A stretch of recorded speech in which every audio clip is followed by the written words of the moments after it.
Welcome, everyone, to our panel discussion on careers in academic administration for graduate students and postdocs in the humanities and social sciences. My name is Melissa Bostrom, and I am Assistant Dean for Graduate Student Professional Development in the Graduate School. And I want to thank our partners in the Office of Postdoctoral Services for co-sponsoring this event today. Molly Starback, the director of that office, is with us today. And this event is part of the Academic Job Search Series.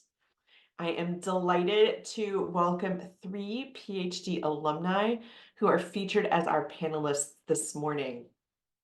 And I'll briefly introduce them and then start with some questions I've shared with them to learn a little bit more about their roles and how they found them. And then we will be happy to take some questions from the audience as well. So feel free, if questions pop up during the conversation, drop a question into the chat or use the raise hand feature if you want to follow up. Okay, so let's get started with introducing our panelists. First, in my screen is Gray Kidd, who is Assistant Director for Graduate Research Programs at the Center for Research and Fellowships. And he's also a part-time faculty member in the Department of History at Villanova University.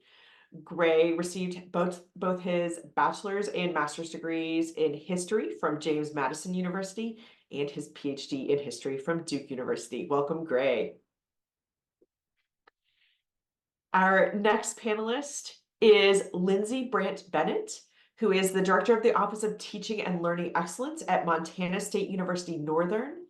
She received her bachelor's degree in German language and liberal studies from the University of Montana, a master's degree in German, modern languages and literatures from the University of Montana, and a PhD in German studies from the joint UNC Chapel Hill and Duke University program. Good morning and welcome, Lindsey. And our third panelist is Emma Dowd, who is Executive Director of Analytics, Data to Insights at the University of Texas at Austin. She received her BA in Linguistics from Harvard University, her Master of Science in Psychology from University College London, a Master of Science in Neuroscience from King's College London, and a PhD in Cognitive Neuroscience from Duke University. Welcome, Emma. And so just to kick us off, in the order in which I introduced the panelists, I'll ask them to share a little bit about the responsibilities involved in your position and give us an idea of a typical week. I put that in quotation marks. So we'll start with Gray. Thank you, Melissa. When I was looking at the question, I sort of giggled a little bit because there are a lot of overarching similarities from one week to the next, but it's certainly, I think, a really important truism that there is no typical week. So as my position indicates, I am a team lead within a larger office that works with students on undergraduate fellowship opportunities. Also graduate research opportunities, undergraduate research awards. We also oversee a 4-year full ride scholarship program for our undergraduates. And the way that our office is structured is we have team leads for each area, although there's a great and tremendous degree of cross-training. So even though I work with graduate and professional students, I also work with undergraduates, alums, faculty, university leadership.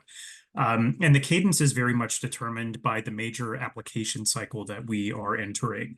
I was looking at trying to represent this graphically for some of our students in leadership, in that Fulbright, the US student program, occupies the vast majority of our time. So between the months of April and May and November, it's all Fulbright all the time for the most part.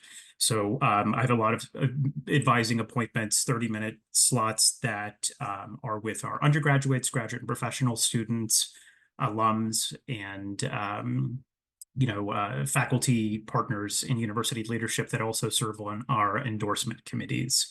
And this is interspersed with a lot of university campus outreach for how to start research projects, how to find funding, both for undergraduates and graduate students, and leading trainings in partnership with our faculty colleagues as well. This is something that is somewhat challenging sometimes because I have a tack-on role as a faculty member part-time. And this is something that I do get compensated extra for, which is very lovely. So it's not something that reduces full-time effort or anything like that, or that would be factored into it. So it can be somewhat challenging, especially balancing individual needs with, teaching my class 3 times a week and for 50 minutes, but also scheduling with the larger group. So to answer the question in a sort of Reader's Digest abbreviated format, it very much depends on the application cycle. That is the determining rhythm throughout our year. And some seasons or some parts of the year are quieter. Right now, we're ramping up our Fulbright process. So we are seeing quite a bit of advising appointments, which keeps us sharp and on our toes. Thanks, Gray. We'll turn to Lindsey next. Yes, thank you. So I'm the director of the Office of Teaching and Learning Excellence at Montana State University Northern, like Melissa just said. Our office has a dual function, and so we also don't really have a typical week. We have kind of typical semester cycles, and I'll talk a little bit more about that. But in terms of function, one of our main areas is engaging with e-learning, instructional design, and learning management system administration. We use Brightspace at MSU Northern. And then the other side, which I tend to be more involved with, is faculty development. So we can do anything from teacher training, so pedagogical training, to working with faculty on putting together promotion and tenure portfolios and coordinating some advisement with senior faculty there. And bringing different offices from campus to our professional development trainings and kind of getting the faculty immersed with and engaged with some of those staff services offices. So we do those kind of, we manage those different areas. I'm currently managing a campus transition from Brightspace to the Canvas learning management system. Our entire state is moving to a different LMS. So that's really interesting, and I've learned a lot there. We oversee development and assessment of student and faculty learning management system orientation sessions. We implement operational improvements based on feedback. So I manage a faculty advisory committee where we have faculty come in and tell us what they're interested in learning about, what they are struggling with, what their trends they're seeing, and so forth. And that's really fun. And we do student surveys, and then let's see, we also work with program assessment, which is one of my primary areas. I help manage the academic program assessment system and train faculty on that. And also I serve on the institutional assessment committee. So I have a pretty large role in some of the data analysis there, which has been something that I'm not trained in, but have kind of learned on the fly. A lot of what I do, I've sort of learned on the fly, but my skills through the doctoral program have really helped me delve into some of that and manage that. A typical week, I also do not really have a typical week, but we primarily operate on a semester cycle and a week cycle. So August is chaos for us, but in a really fun way. We work a lot on faculty training with course design and new faculty orientation. And throughout the semester, we do little mini workshops every Friday. So we do have kind of a week cycle there where we do community building and professional development on Fridays. So Perfect. I'll Thank you, stop there Lindsey. and let us move on. And I think other topics will come up. So thank you. Great. Thank you. Emma? Yeah. So I lead a group of, we've got about 20 full-time staff now, and we serve essentially institutional analytics. We're housed within the provost office, and our goal is to provide data and analytics, whether those are reports or spreadsheets or simulations or models or Tableau dashboards, that essentially are there to support decision making by executive leadership. So that includes the president's office, the provost office, CFO, the deans. UT Austin has 12 to 13 different colleges that all operate in a relatively decentralized fashion. And then there's the medical school as well, which is a separate entity. So our I guess the two things I would say, the two buckets are I'm in a lot of meetings.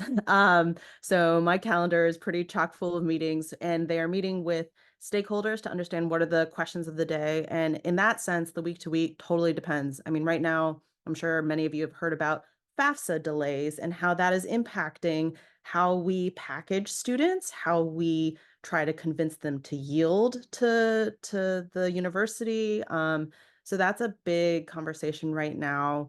There's also constantly, back to the sort of undergraduate, because UT Austin is primarily undergraduate, thinking about student faculty data as it pertains to the legal and legislative atmosphere within a public R1 institution, also a flagship.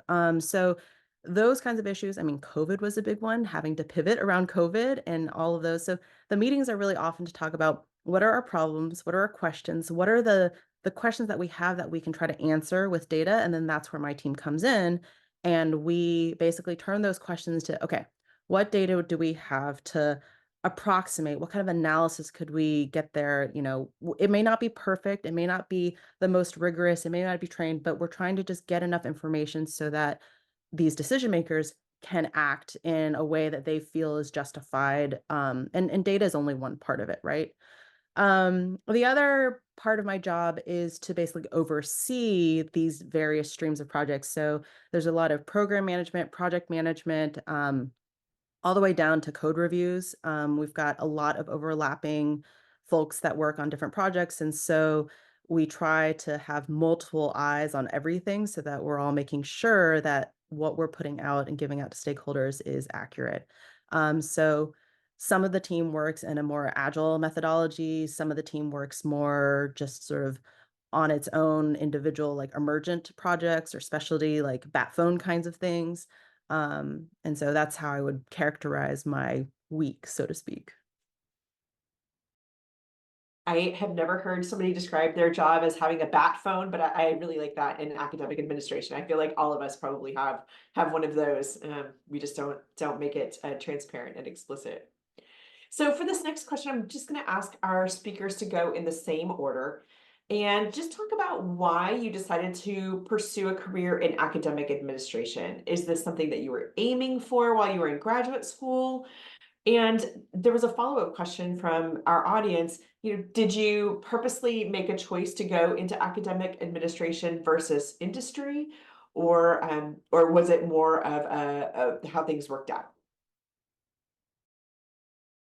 Very good question.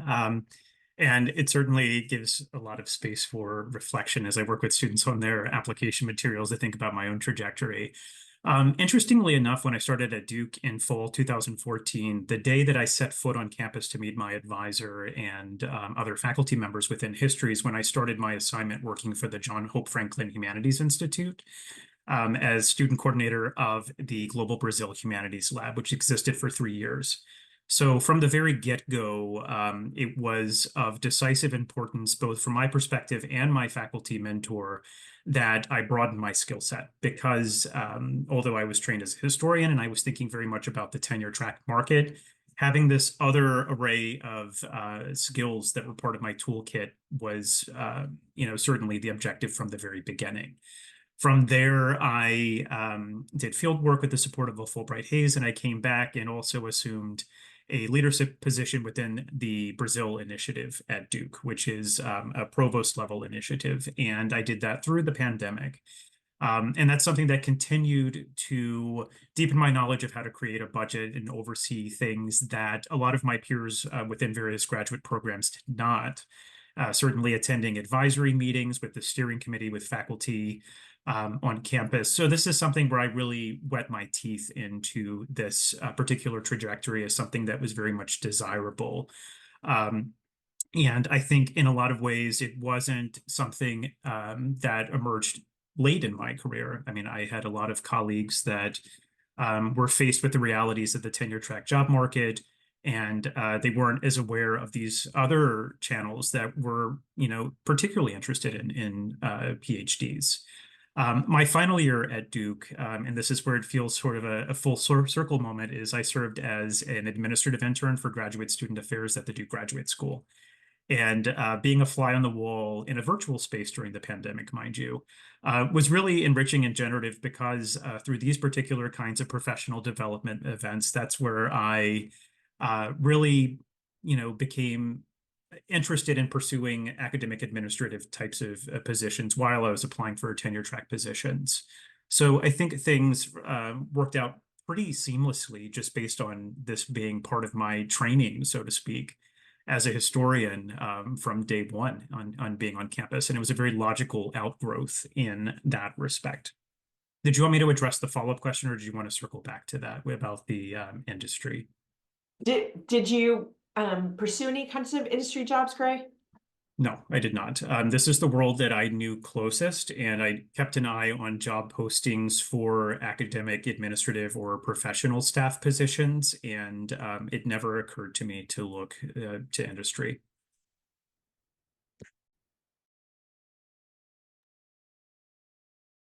So for me, I started thinking about this kind of move probably my final year of graduate school. It's not something that I had considered or aimed for when I started my program. I fully intended to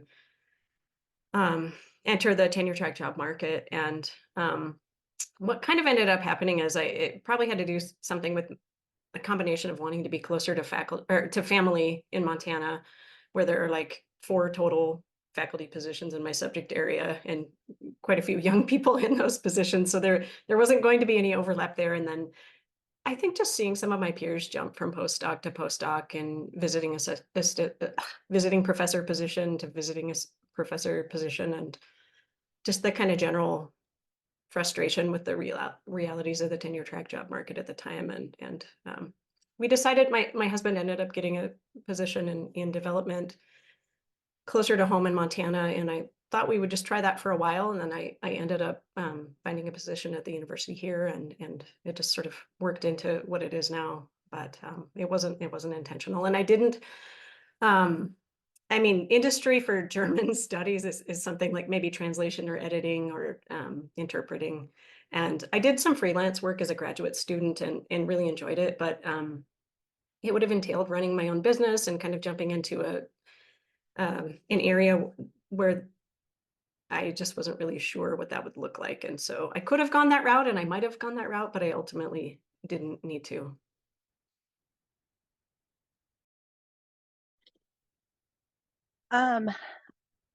So when I was doing my PhD, there were times even during the PhD that I wasn't sure that I wanted to continue in academia, but I ended up doing a postdoc after my PhD. I had an F-32. I was funded for like 3 more years, and I kind of just had like not an existential crisis, but like a realization of like, okay, why am I doing this? What do I really like about this? And what I realized was what I like about it is applying, like thinking about ways that we can answer questions, but I wasn't in love with creating an entire program of research, or, the impact that it was having was like, oh, if you get cited by 200 people, that's awesome. But what does it do? And different fields have different levels of that. But in cognitive neuroscience at that time, I wasn't feeling it. And so I sort of asked my husband, who had been following my academic career, hey, if we were to follow you instead, what would we do? And I kind of expected him to say something like broad. He had a very specific position in mind with a specific group at UT Austin. So within 2 months, we were here in Austin. And to me, instead of continuing or transferring my postdoc, I decided to make the change then to try and get a more applied job. And I was familiar with higher ed in the sense of having been in academia, and you understand the progress to faculty positions and whatnot. You understand how students are coming in and what they're doing.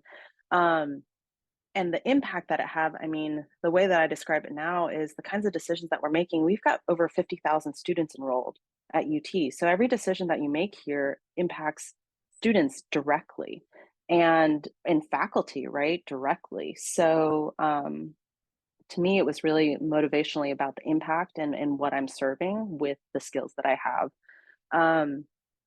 I did look briefly at industry. So I had interned for Google several years ago using more data analytics, and I had seen that world. And at the time, I was just, it wasn't as appealing in terms of the motivation and the impact. So that was a personal decision. I know a lot of people who've gone on to do wonderful things in industry. And the truth is, at least in my field, industry pays way better. So that is a consideration. It's not one to be taken lightly. Thank you all for your candor in answering this question. I'm going to do one last question where we start with Gray as our first panelist, and that is, what were the application and interview process like for your current position? The application process, I think, was relatively straightforward, with a cover letter, which of course had to be truncated rather than the 2-page letter that I would have used for a tenure track position, which in some ways is freeing. I didn't have to convert my CV to a resume, and I was able to more or less leave that with moving some sections around and highlighting things that were more of interest, just based on reading it alongside the position description. So those were the nuts and bolts pieces. The actual experience was fairly interesting for a number of reasons, one of which is I was dealing with COVID at the time, and we were all remote, and this was when we had one of the major crests. So I wasn't feeling my best, and it was probably, I think, a half day or maybe a little over a half day of panel interviews, and mustering the strength through ungodly amounts of coffee to get through all of it. I mean, it was really wonderful because these panel interviews had a variety of stakeholders that were brought to the room, including graduate students, underrepresented student groups, university leadership, faculty members from the university's colleges that had no alignment with my training. I mean, it was really fabulous. And one of the pieces that I was not expecting was actually a writing exercise. Well, rather, it was more providing feedback on a mock application for Fulbright and doing it within time constraint. I think it was probably something like 45 minutes.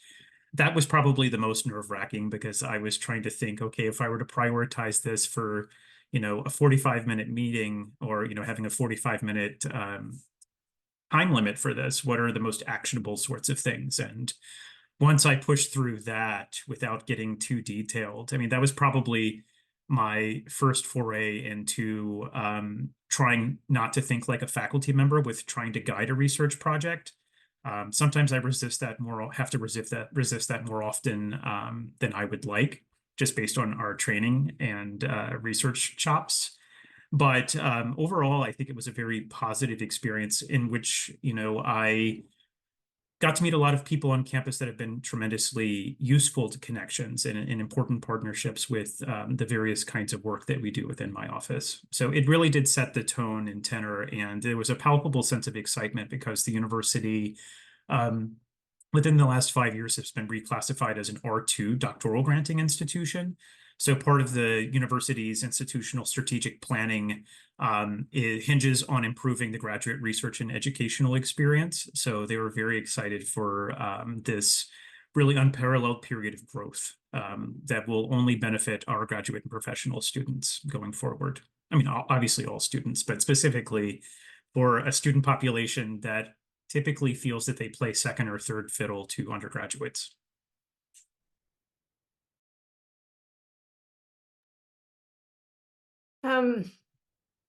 So for me, it's kind of an interesting story.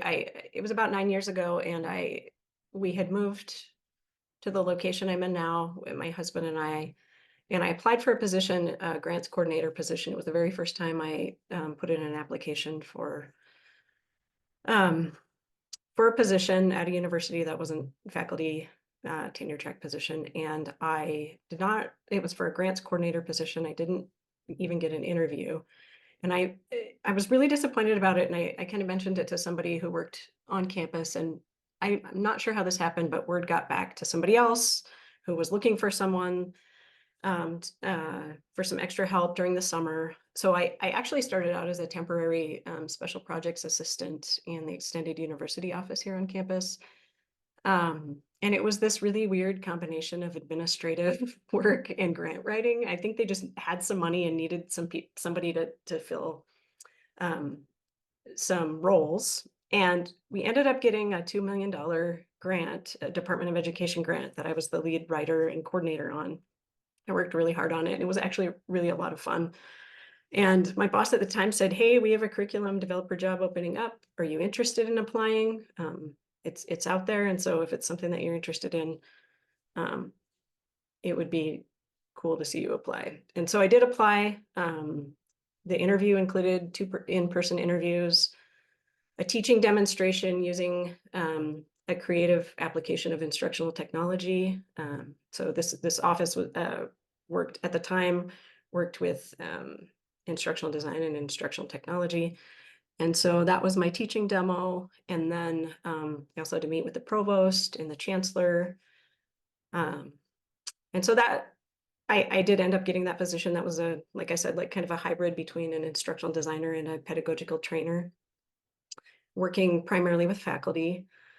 And then later during COVID, I ended up moving into the director position, and we had restructured our office, and that was an internal promotion, and that's where I've been for about 4 years now. So I now oversee the instructional designers, and I'm the lead pedagogical trainer and faculty developer in my role as director. So, and I guess the other thing is I've been on a lot of searches. I've been on probably like 40 searches for faculty and staff positions just since I've been here the last 8 years. And I think one of the most important things is to really directly and succinctly address the required and preferred qualifications and how you meet them. And I think I had been trying to write my letter based on kind of what I thought a faculty letter should look like, and kind of more narrative and global.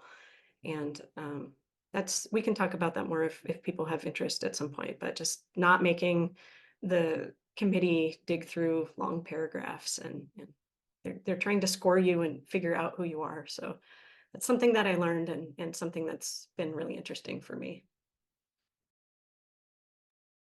Yeah, I'll follow on that tact of instead of talking about my own experience, what we look for when we're hiring, right? So we hire data analysts, assistant data scientists, analytics production coordinators, and a lot of the folks on my team come with academic backgrounds. So they've done their master's or PhD in sociology or cognitive neuroscience or psychology, public health, epidemiology, that kind of stuff. And ultimately, what we're really looking for are folks who can communicate clearly, can demonstrate their logical thinking, right? Because this is a job circle that requires you to be able to be analytical, but show it and convey it. To have that really precise attention to detail, and then sort of the intangibles that we all have to experience. But when you're working in a primarily remote position, showing that you can work both independently and prioritize yourself, as well as collaborate and be proactive about that collaboration across a virtual environment. And those are the kinds of things that, I mean, I'm sure many of you have already experienced in just your education as things have changed over the past 4 years. But that we have found is when you're hiring somebody straight out of school is not always a given, right? So if you have any experience, like Gray was saying about having previous hands-on or professional experience, like that is a big bonus of being able to say, like, it's not just about what skills or what knowledge I have.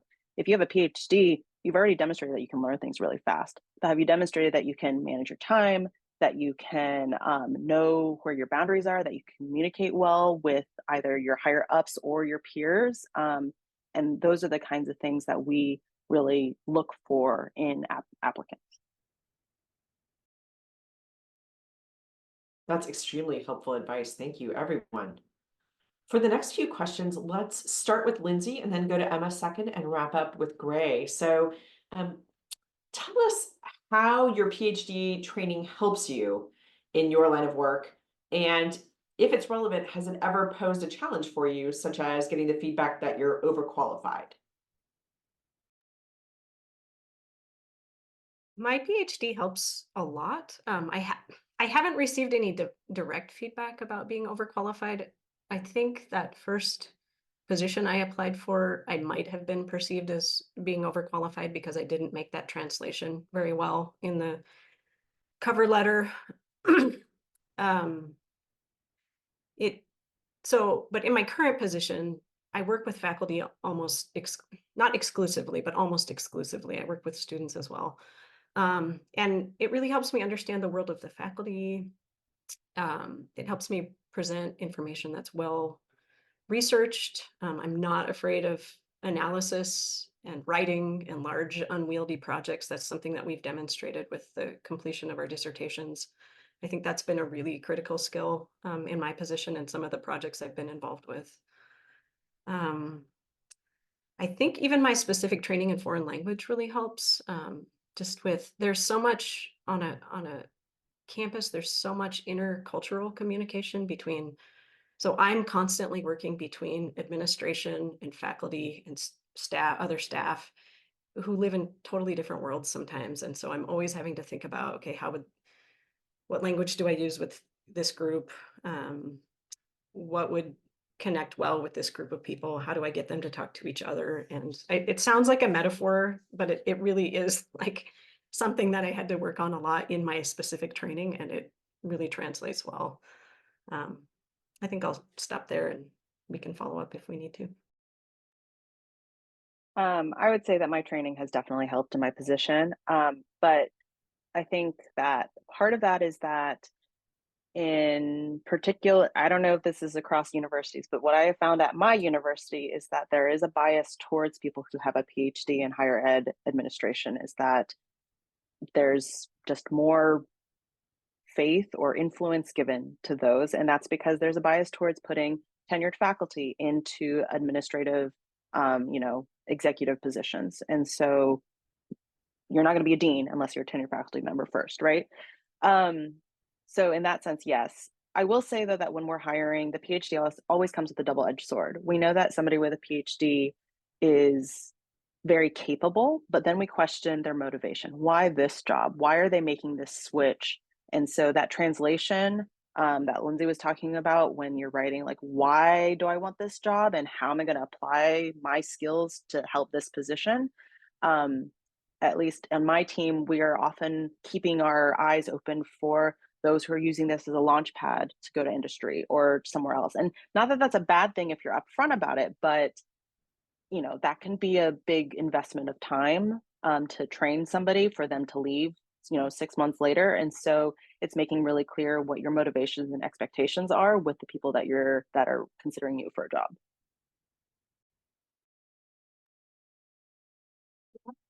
I'm absolutely in agreement. I've also found that certain corners of my institution have this preference for people with higher education, degree programs, educational leadership, college student personnel administration, those sorts of things. I haven't really seen much conflict come out of that, but I think there is that general overriding preference in some corners of the university. I would say, generally speaking, I think my PhD is immensely valuable and helpful. I try to think about how to put it more diplomatically sometimes, but I do think that it does help have people listen and have a voice at the table.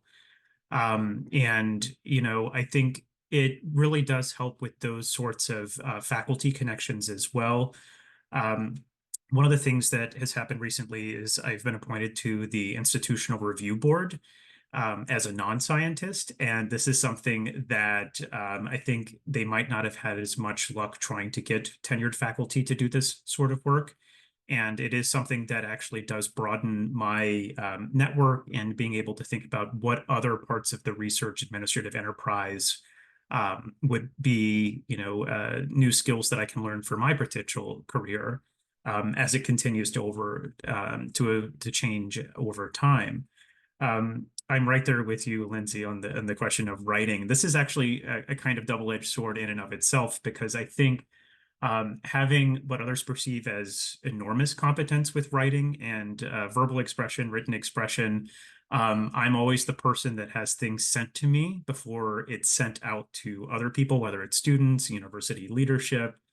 I very much take it as a positive, but it is kind of interesting sometimes. Oh, well, you're a historian, you can write reasonably concisely. So here, what does this look like? How might people interpret this differently. And I do take a lot of satisfaction in those kinds of simulations because, just work in the classroom and a lot of individual advising with students, I can see where, people's thinking might go. So shoring up and plugging particular holes, especially when it comes to requirements or, laying the groundwork for a summer graduate research fellowship at the university. One of the first things that I thought of, well, if I was a graduate student still, I would try to stack this with another award. So how are we going to deal with this? So actually, by virtue of actually having been a graduate student for 7 years is something that's valuable as well. And I think that also lends a degree of credibility when it comes to making decisions for the benefit of our students. Thank you all. For this next question, let's go in the same order, starting with Lindsey. What kinds of skills do you need for your job? And I know some of you have already gestured toward this in your answers. So maybe more specifically, how could candidates who are coming straight out of a graduate program or a postdoc sell themselves in a field like yours? Are there any internships or fellowships or professional development programs that you might recommend for our audience?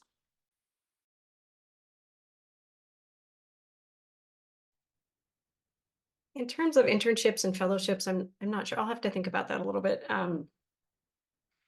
I think one thing that's really important when I'm on a search committee, I'm looking for demonstration of those. So a lot of times the skills that employers will list are actually relatively intangible on a resume. So strong communication, the ability to learn quickly, ability to manage time. It's hard to, those aren't usually lines on a resume that are easy to incorporate. And so I think when you're applying, you don't just say I'm a strong communicator, but these are the things I've achieved because I'm a strong communicator. And not say I learn things quickly, but these are some examples of me learning things quickly and getting with the picture quickly in order to achieve something. I think anytime you can get a handle on technology, it's really helpful to be able to demonstrate that. Lots of different sorts of, not just office software, but data visualization like Tableau or anything that you can kind of, Power Automate, anything that you can learn that can show that you can help. I do a lot of like event organizing. I also do a lot of like presenting of data. I have a kind of strange conglomeration of things that I do in my job, but those things can be really concrete. But really the demonstration, finding ways to articulate how you demonstrate those intangible needs is really important. Yeah, I agree with that. And I think a lot of that comes out of like the initial screener interview. And so obviously you got to get there first by having a package that, catches the eye of somebody. And so hitting those preferred qualifications, in the cover letter stating your express motivation of why, not just like, I think I'd be suited for your job or a good fit, but like, why do you want the job? Not just why do they want you? And then in that screener interview, that's your opportunity to speak and do that demonstration. And we had recently somebody who just blew our socks off because it wasn't because they had the most concise answer or the most correct answers, but the way that they talked about how they were thinking was like, I want to be a thought partner with this person, right? And so that's the, like, you can't find that on paper necessarily because it's so packaged, but in the moment you're like, oh yeah, like this is really cool. This is like somebody that I really want to work with. So I think that's part of it too.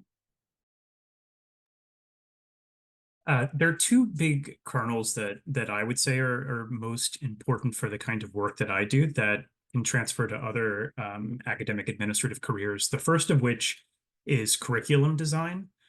This is something that I used to think of as kind of narrowly focused to the or specific to the history classroom in an undergraduate setting, but I particularly enjoy the challenge of developing professional development curricula and using the skills, learning more about active learning strategies, and of course, being able to implement technological components in a thoughtful and generative sort of way. So the shell of what I've learned as a result of teaching while I was ABD at Duke, working with undergraduates under the auspices of Bass Connections.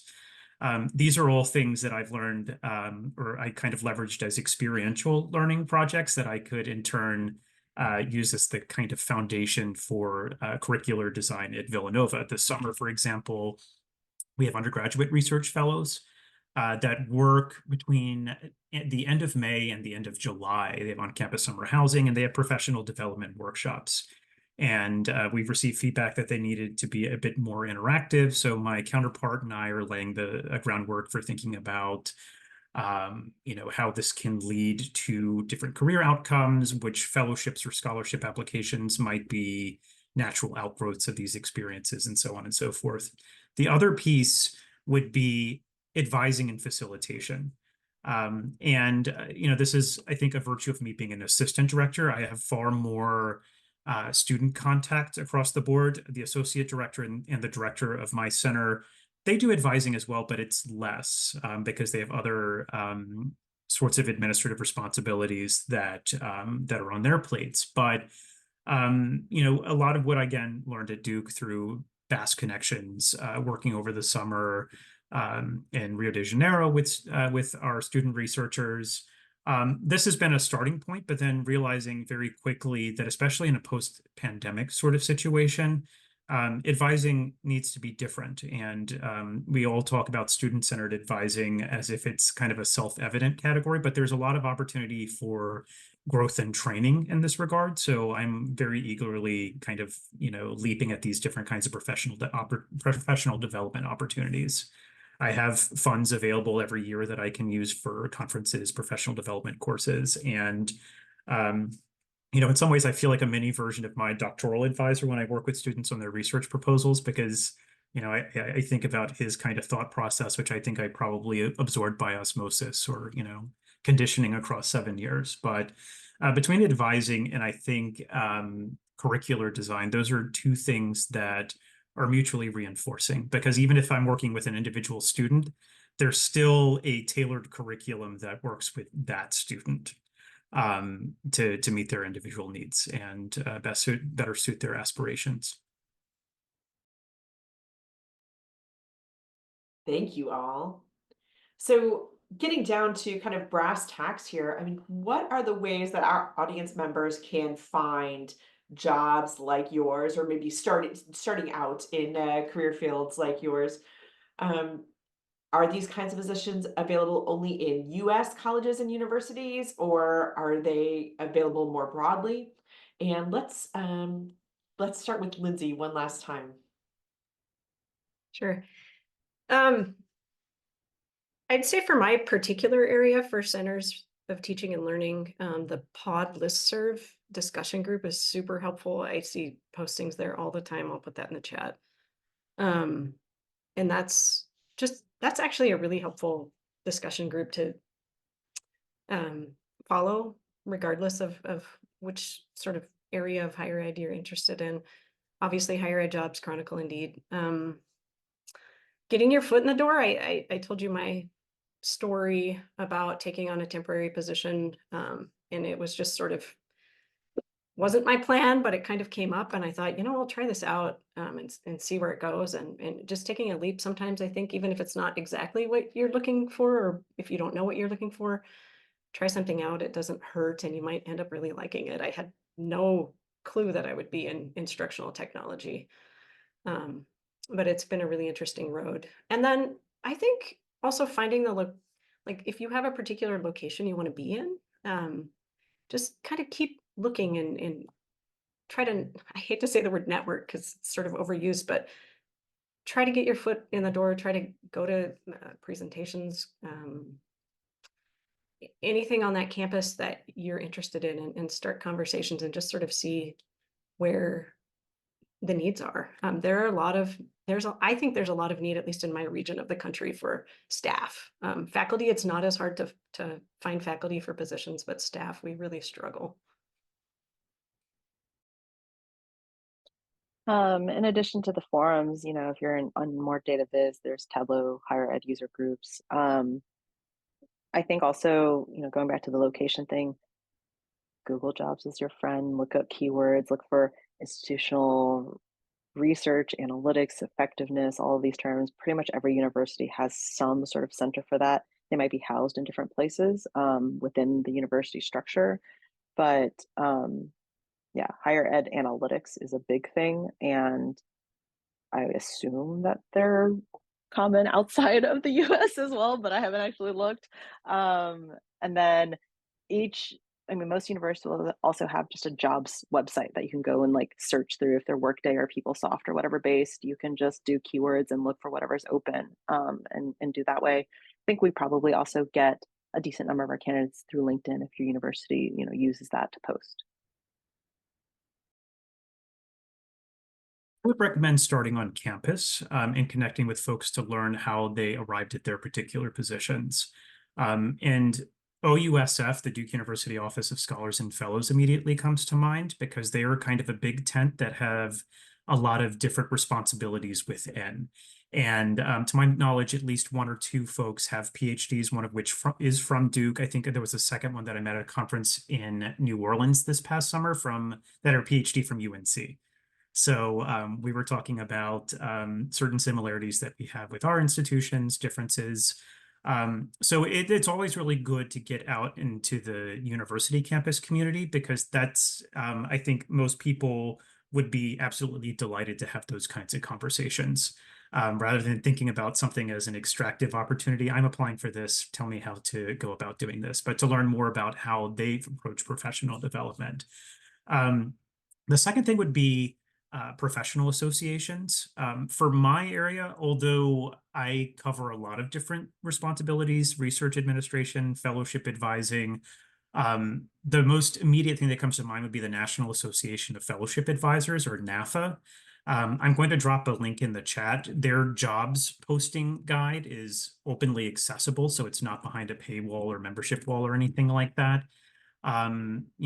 This is a really good way of being able to kind of filter out other extraneous jobs that might exist if you were looking at these larger repositories.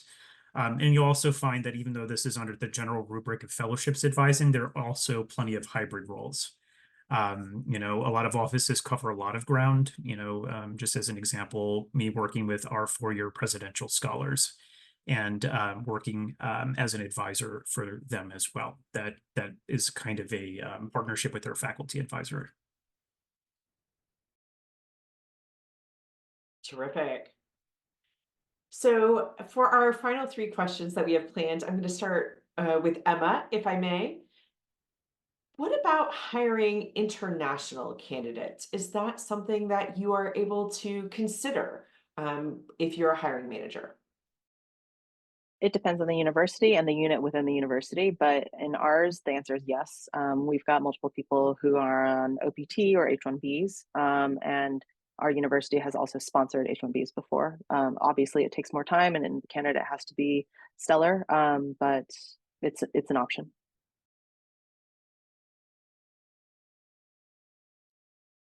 Let's go to Gray next. Sorry. Across the university, there have been several cases where I see that there are folks that are international folks that have ended up with the positions. So it very much depends on the hiring unit, as Emma said, but also the institution. I think a lot of the larger institutions might have more latitude and leeway, but not exclusively. I think it just depends on the particular profile. And if I may, Melissa, just on the question of the international piece here, this particular line of work that I find myself in is not as common outside the United States. Of course, there will be research programs or the older rubric of prestigious scholarships and fellowships and that sort of thing. But I think this is just part of the conversation about how a lot of the student-facing services that are at US universities are somewhat atypical in the greater scheme of things. So I would not be dismayed or disappointed if you don't find equivalents in an international kind of setting.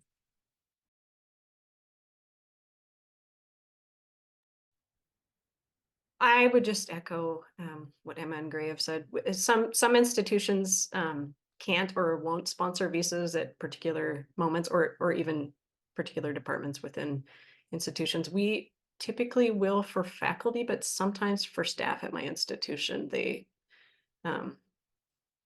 they close that down unless there's an explicit justification. But we're at this is a small institution, and part of that has to do with budget. Thank you all. So, in thinking about starting out in your respective fields, can you give us a sense of what applicants might expect as a starting salary range, if you know, and what are the opportunities for advancement available in each of your lines of work? So obviously this changes with the economy and what the competition is. So our unit heavily overlaps with IT and industry. And so like we're constantly with the data warehousing, the data modeling, the operational system IT folks here on campus. And so we've seen a lot of changes in just the past few years to salary structures and really advocating for better staff salaries. For an entry level data analyst without a PhD, and all of our, when we post our jobs, because it's a public institution, everything like the salary is public as well. It starts at like 70. If you have higher requirements, or if it's more like a data scientist kind of level, it goes up by 10 to 20K. And then in terms of advancement, yeah, there's lots of opportunity. I mean, there's turnover, there's new initiatives, there's a lot of lateral moves, or even just within your unit. And so it behooves the unit to try and fight for advancement opportunities for their staff in order to retain that institutional knowledge and give them a path forward. And often that's a budget question and a culture question. And so that's something that, as you know, as a leader of the unit, is something that I think and care a lot about.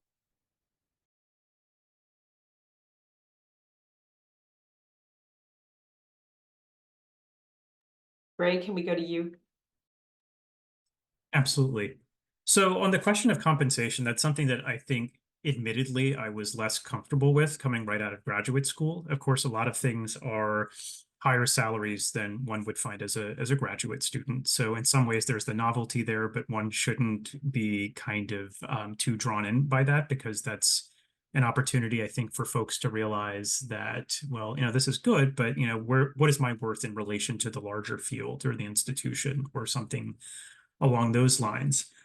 Specific to my area, I'm happy to have conversations with people individually. One of the things that I keep a really close eye on is our annual profession survey. And this does a really good job at, looking at the title, the institution, the geography, the years of experience. Certain things can kind of be hidden in that larger data set, but it is pretty revealing in terms of making an argument as to what one's worth would look like and what their contributions are. In the realm of advancement, we're actually going through a really interesting time at the university, because there was a staff compensation study that just wrapped up about a month and a half ago, which had measurable salary increases. This happened for faculty about 3 or 4 years ago. So they're making sure that there's parity between faculty and administrative staff, which is wonderful. But one of the more interesting pieces is clarifying and kind of setting up a general kind of rubric that one could look at to make a move from an assistant director to an associate director, or associate director to a center or institute director. So it's kind of dispelling or resolving some of the opacity with how this has historically worked. But there have been, and I kind of keep an eye on this, just when I engage with my colleagues, there are a lot of lateral moves within the university. There are a lot of promotions, so there's sometimes diagonal moves. We have a lot of institutes that prop up. The university is very much in an ascendant position, and it's a really exciting opportunity for growth. So for my area, there are probably 2 main paths into CTL, Center for Teaching and Learning. Often people will come in through instructional design. It kind of depends on the way things are configured at a given institution, but people can come in through instructional design, instructional technology, or educational development, so pedagogical trainer type, faculty developer type roles. And those I would think maybe 50 to 75, maybe 80,000 starting. It really depends on the area, the cost of living, responsibility level, and the institution. Moving into a director position might be something like 60 to 100,000 per year. Again, very broad range. And absolutely, there are opportunities for advancement. Our institution is currently restructuring academic affairs. So like I recently applied for a dean level position. So I've seen it just depends on what the institution is doing. There are all kinds of different configurations. I've seen assistant provosts, people move from director of teaching and learning to assistant provost or dean of teaching and learning, or whatever that institution decides to create as a structure. Thank you. It sounds like the answers are quite different depending on institution and unit, which is exactly what I would have expected. So thank you for sharing those perspectives. So we have our last planned question up next. And I'm going to ask our speakers to go in the same order and maybe answer it in about 30 to 60 seconds, just to make sure we manage our time. How would you characterize your ability to find work-life balance in your position? Pretty good. I feel lucky to have earned the flexibility. I've got 2 young children, and so I am able to flex my calendar around and make sure that I can go do the things that I want to do with my family and prioritize them. And also, like, I don't work on the weekends ever, and that is a goal a value that I had coming into this job. So it's worked well. I won't say it's not stressful at times, but that's how any person is with their job usually. And I'm still very much undergoing a reprogramming kind of situation. I think by virtue of having finished in 2021, but also having the kind of part-time faculty pool makes it a little bit different because while my 9 to 5 role, I don't make a point of or a habit of answering emails on the weekend or anything like that. Sometimes it's a temptation, but that's a me problem rather than a position or an institution problem. Work-life balance is very much rewarded. And in fact, one of the major draws to Villanova is we don't work on Fridays during the summer, and there is no reduction to our work. I mean, there aren't additions to our work days or anything like that to compensate for it because there is an institutional commitment to having R&R, both in a personal and a professional sense. Ray, I love that you said reprogramming. It took me the first 2 or 3 years of this job, I kept saying, I'll work on that tonight. And my colleagues just were like, what are you talking about? And it was just that moving from grad student and kind of faculty mindset to just get it done during the day and just focus and get it done and don't worry about tonight. And I finally learned to quit doing that. It took a long time. It probably would have taken longer if I have 2 young children as well. And so they pretty much take up my evenings. So I don't work a lot outside of the 8 to 5 timeline.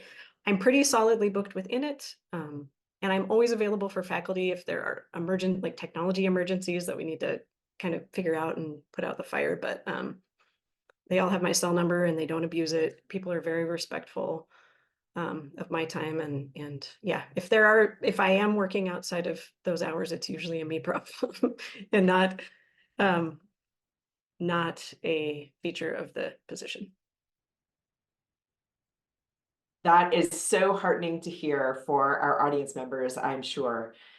Thank you all so much for your generosity with your expertise and experiences and sharing them with our audience today, both those who are able to join us right now and a few folks who had teaching commitments in conflict today and will be catching up with the recording.